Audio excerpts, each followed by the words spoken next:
Hello student, आज हम class 8 की हिंदी का 12 चैप्टर पढ़ेंगे। 12 चैप्टर में है आपके समय पर मिलने वाले। तो देखिए, इस कहानी के लेखक हैं हरिशंकर परसाई। तो देखिए, इस कहानी में बताया गया है कि आदमी 3 तरह के होते हैं। कैसे कैसे होते हैं?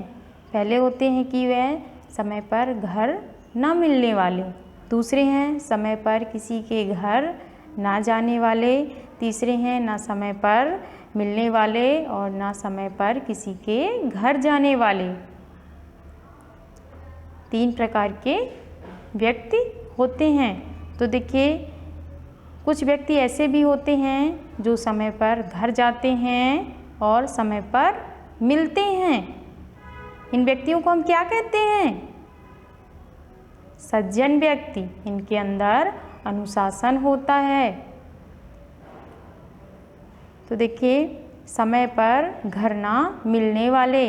देखिए, अगर हम किसी को बुलाते हैं, वो आकर हमारे घर में बैठे रहते हैं और हम खुद ही घर पर नहीं रहते। हम उनको तो बुला लिए, वो हमारा इंतज़ार करने लगे हमारे घर में आकर, लेकिन हम खुद ही नहीं रहते, तो उनको कैसा लगेगा? अच्छा लगेगा क्या? नहीं अच्छा लगता। अगर हम उनको समय पर बुलाए हैं तो हमें भी उस समय घर पर रहना चाहिए, उनसे मिलना चाहिए। तो देखिए, समय पर बुलाकर घर पर नहीं रहते हैं, ये कैसे व्यक्ति हैं? इनके अंदर अनुशासन नहीं है। वो बैठे बैठे इंतज़ार करते रहते हैं, बच्चों से पूछते रहते हैं कि बेटा पापा क्या कह गए हैं, कब आएंगे? वो कह देते हमको पता नहीं कब आएंगे। घर की औरतें भी कहने लगती हैं कि जब बोल दिए कि घर पर नहीं हैं तो भी आकर बैठे रहते हैं।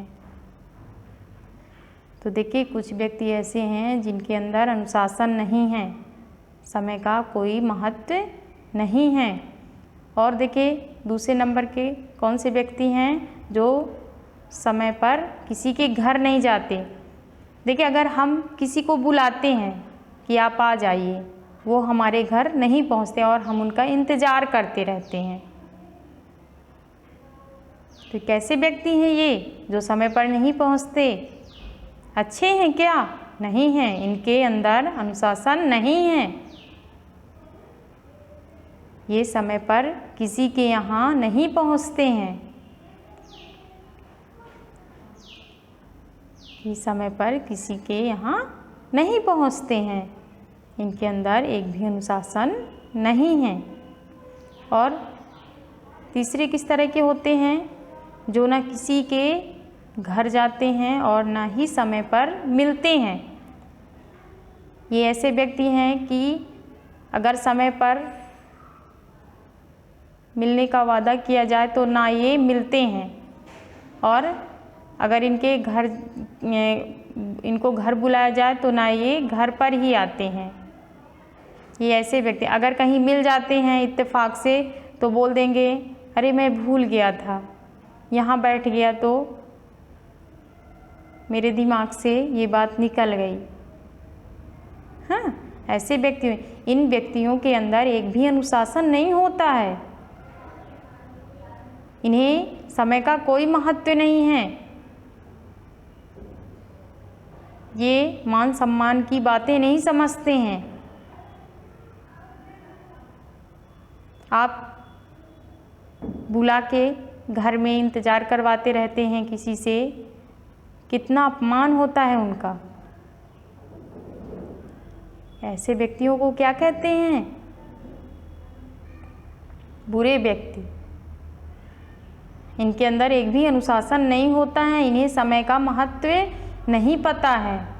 देखिए, कुछ व्यक्ति ऐसे भी होते हैं जो समय का पालन करते हैं, समय पर मिलते भी हैं और समय पर घर भी जाते हैं बुलाने पर। तो देखिए, अच्छा लगता है ना कि जब हम समय पर किसी को बुलाते हैं वो हमारे घर आ जाते हैं। अगर वो हमें बुलाते हैं तो हम उनके घर समय पर पहुंच जाते हैं। वो हमारे घर आते हैं तो हम उन्हें सम्मान देते हैं, है ना, और हम उनके घर जाते हैं तो वो हमें सम्मान देते हैं। तो ऐसे व्यक्तियों के अंदर अनुशासन होता है। और जो व्यक्ति ना समय पर मिलता है, ना ही किसी के घर जाता है, और ना ही समय पर मिलता है, ना ही किसी के घर जाता है, इन व्यक्तियों के अंदर अनुशासन नहीं होता है। तो देखिए, हमें समय पर मिलना चाहिए। अगर हमें कोई समय पर बुलाता है तो हमें समय पर मिलना चाहिए। हमारे अंदर अनुशासन होना चाहिए। हमें समय का महत्व पता होना चाहिए। अगर आप लोगों को बुलाते हैं तो आप लोग समय पर पहुंचेंगे? हाँ, समय पर पहुंचना है। समय के महत्व को समझना है कि समय हमारे लिए कितना महत्वपूर्ण है। हमें दूसरों का सम्मान करना है। आपके अंदर अनुशासन होना चाहिए। आपको एक अच्छा व्यक्ति बनना है, सज्जन व्यक्ति, जिससे आपकी कोई निंदा ना कर सके। बुरे व्यक्तियों की लोग निंदा करते हैं और अच्छे व्यक्तियों की कोई निंदा नहीं करता है। तो आपको एक सज्जन व्यक्ति, एक अच्छा व्यक्ति बनना है और समय पर मिलना है। ओके, तो देखिए पेज नंबर 65 में आपके नए शब्द दिए गए हैं, वो आपको याद करना है। ये आपका होमवर्क है। Okay, thank you.